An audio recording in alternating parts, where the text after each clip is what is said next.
The sound still echoes in my head. Metal crunching, plastic splintering, my daughter's scream cutting through the air as if someone had torn the sky open. And then, my sister's voice. Cold, cruel. That should be a lesson for her. She stood over the broken bike with the hammer dangling from her hand like a trophy. My 6-year-old's eyes were wide, tears streaming down her cheeks. My mother crossed her arms, lips pursed in satisfaction.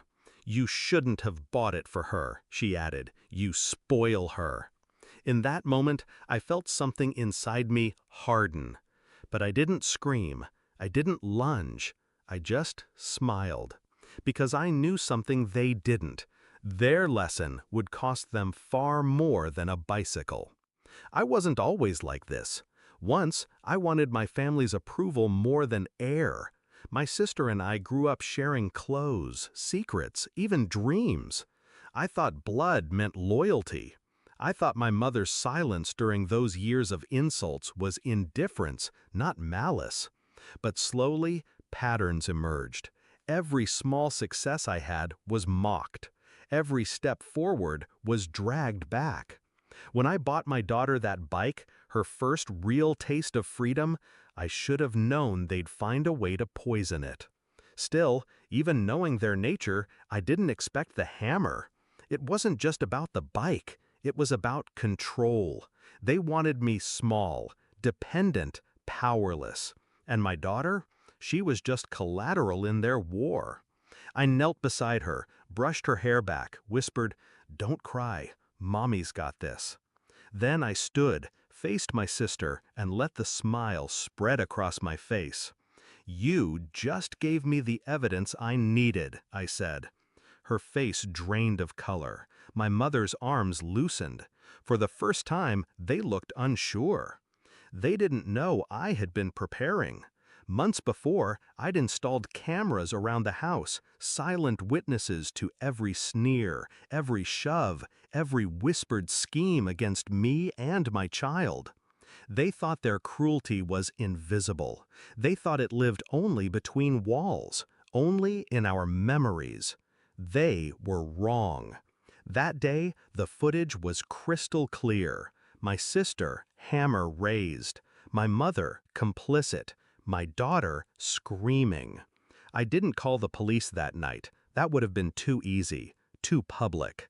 I wanted something quieter, more surgical. I wanted them to feel the slow tightening of the noose, to watch their lives unravel strand by strand. The next morning, I visited a lawyer. Property lines, inheritance documents, custody clauses. I pulled every file, every scrap of leverage. My mother had debts hidden behind her smugness. My sister's husband had no idea of the gambling addiction she funded with borrowed money from our parents' accounts. I fed the truth where it would hurt most. An anonymous tip to her husband. Copies of the videos sent to certain relatives who always doubted my side of the story. Screenshots delivered with perfect timing. I didn't raise my voice. I didn't lift a hand. I just set the pieces on the board and watched them move. The collapse came quicker than I expected. Her husband left within weeks, taking the kids with him. My mother, desperate to shield her favorite, tried to cover the financial holes, only to expose her own fraud in the process.